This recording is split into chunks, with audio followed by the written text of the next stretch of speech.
बिस्मिल्लाहिर्रहमानिर्रहीम।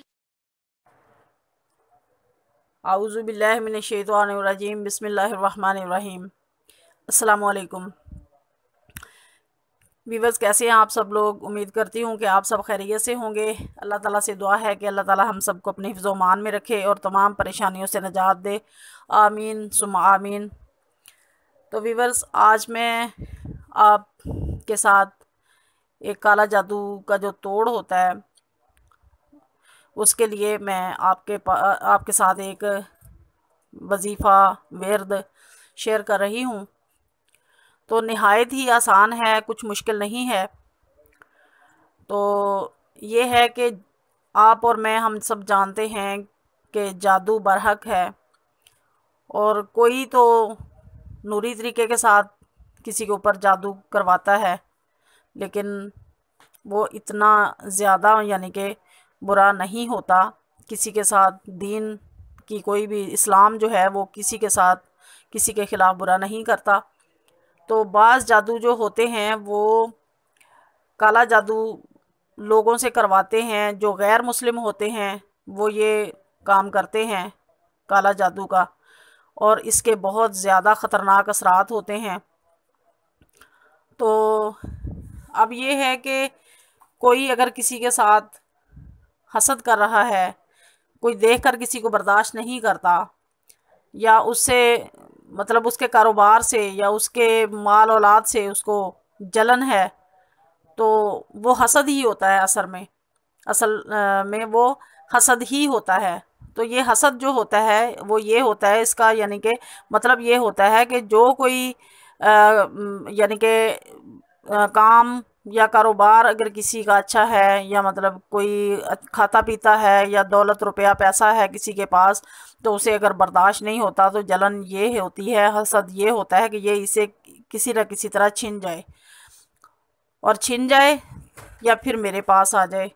तो ये चीज़ें यानी कि इंसान को हसद की तरफ ले जाती हैं। तो फिर इंसान अगर किसी के ख़िलाफ़ कुछ ना कर सके तो फिर ये करता है कि इंसान उसके ख़िलाफ़ ढूंढता है कि कोई मुझे जादू करने वाला हो, तो जादू के असर से उसके ख़िलाफ़ उसका कारोबार बंद करवा देता है, या फिर उसके घर के मसाइल जो हैं वो ख़राब हो जाते हैं। तो ये तमाम चीज़ें जो होती हैं हसद से जन्म लेती हैं।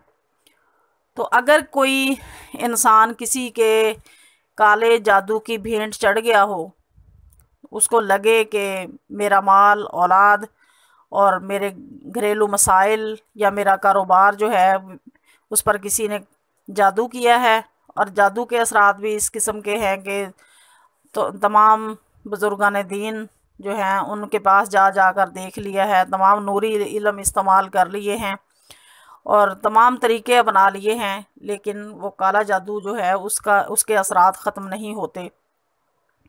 तो हालांकि एक काला जादू तोड़ जो होता है ना, काले जादू का जो तोड़ होता है वो या तो काले जादू से ही होता है, या फिर ज़्यादातर ताकतवर चीज़ जो है वो नूरी इल्म है। नूरी इल्म जो है वो अल्लाह ताला का इल्म इस किस्म का है कि कोई किसी किस्म का भी कितना ही किसी के साथ सख्त किया हुआ हो, तो वो नूरी इल्म के करने से उसका तोड़ जो होता है। तो एक इंसान को हमने देखा, एक लड़का था किसी का नौजवान, उसके ऊपर किसी ने काला जादू कर दिया, तो उसके सीने में सुइयां चुभती थी। तो वो अक्सर यही बात कहता था, वो मर्ज वो तकलीफ़ उसको बढ़ती जा रही थी, और बढ़ते बढ़ते यहाँ तक पहुँच गई कि एक दिन ऐसा आया कि वो तड़पने लग गया कि बस अब मैं दुनिया से गया तो गया। तो ये है कि जब पता चला तो वालिद साहब ने उनको कहा कि 7 बच्चियाँ नाबालिग वो जमा करें और कुरान पाक पढ़ी हुई हों, अच्छे तरीके से पढ़ी हुई हों, तमाम लफ्ज़ तलफ़्फ़ुज़ सही तरीके के साथ अदा करने वाली हों, तो आप उन बच्चियों को जमा करें और उनसे सूरह यासीन जो है वो मुबीनों के साथ पढ़ें। हर बच्ची, हर लड़की एक मरतबा सूरह यासीन पढ़े मुबीनों के साथ।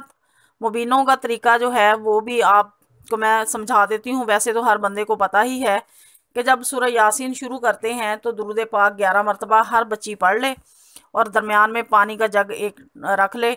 और ये है कि सूरह यासीन जब शुरू करे तो जो पहली मुबीन आती है उस पहली मुबीन पर पहुँचे तो फिर दोबारा से सूरह यासीन पीछे से शुरू करे और उसके बाद पढ़ती आए। और जब दूसरी मुबीन आती है तो उस दूसरी मुबीन पर पानी पर फूंक मार के फिर वापस सूरत जहाँ से शुरू होती है फिर पीछे से पढ़े।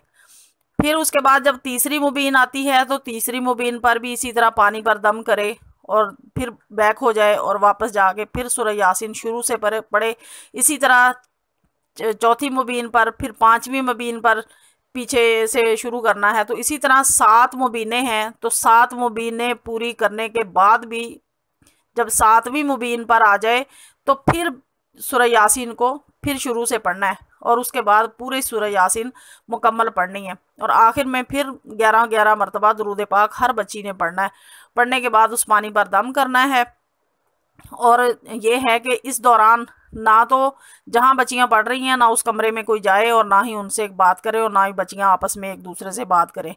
तो ये है कि वो पानी पढ़ लें। वो पानी जो होगा ना वो उस जादू का तोड़ होगा जो काले इल्म का जादू किया हुआ। तो वो बच्चियों को जमा किया और फिर उन्होंने ये पानी पढ़ा। तो पढ़ने के बाद जो था वो पानी सारे उनके उसके कमरे में उसके सारे घर में छींटे डाले और उस लड़के को जो था वो पानी पिलाना शुरू कर दिया। तो उसकी मिनट मिनट यानी कि जो कैफियत थी बेहतर होती चलेगी यहाँ तक कि वो बिल्कुल वो लड़का सेहतयाब हो गया, ठीक हो गया और जादू का जो असर था उससे वो हमेशा के लिए उससे ज़ाइल हो गया। तो अल्हम्दुलिल्लाह बहुत से मरीज़ों को, बहुत से लोगों को इस चीज़ से शिफा हुई है। तो अगर किसी के कारोबार का मसला है तो दुकान में वो पानी छिड़कें। अगर कोई मरीज़ है तो वो पानी पिए और अपने सारे जिस्म पर छींटे मारे उसके। अगर घर में किसी के जादू चला है तो घर में छींटे मारे। यानी कि कोई भी किसी जगह पर जहाँ पर इस जादू के असरात हों, आपको लगे कि फ़लाँ जगह जादू चला है तो उस पानी के छींटे मारें। और जब वो पानी ख़त्म हो जाए तो फिर दोबारा इसी तरह 7 बच्चियाँ नाबालिग उनको जमा करें और इसी तरीके से फिर रोज़ाना फिर इसी तरीके से सूरह यासीन को पढ़नी है। पढ़ने के बाद फिर इसी तरह दम करना है। दम करके यही पानी ये 41 दिन ये पानी लगातार पीना है और उस जगह पर छिड़कना है जहाँ पर जादू के असरात हैं। तो अल्हम्दुलिल्लाह कि आप ख़ुद देखेंगे कि इंशाअल्लाह ताला अल्लाह पाक कैसे शिफाए कामला अजला देंगे। ये इसका जो है वो सर तोड़ इलाज है, जिसे कहते हैं ना काया पलट इलाज। ये काला जादू का काया पलट इलाज है। अल्हम्दुलिल्लाह बहुत सारे लोगों को शिफा हुई। तो अगर आपकी को मेरी वीडियो पसंद आई हो तो लाइक कीजिए, शेयर कीजिए और चैनल को सब्सक्राइब नहीं किया तो चैनल को भी सब्सक्राइब करें। तो इंशाल्लाह नई वीडियो के साथ मिलते हैं। तब तक के लिए अल्लाह हाफिज़, फ़ी अमानिल्लाह।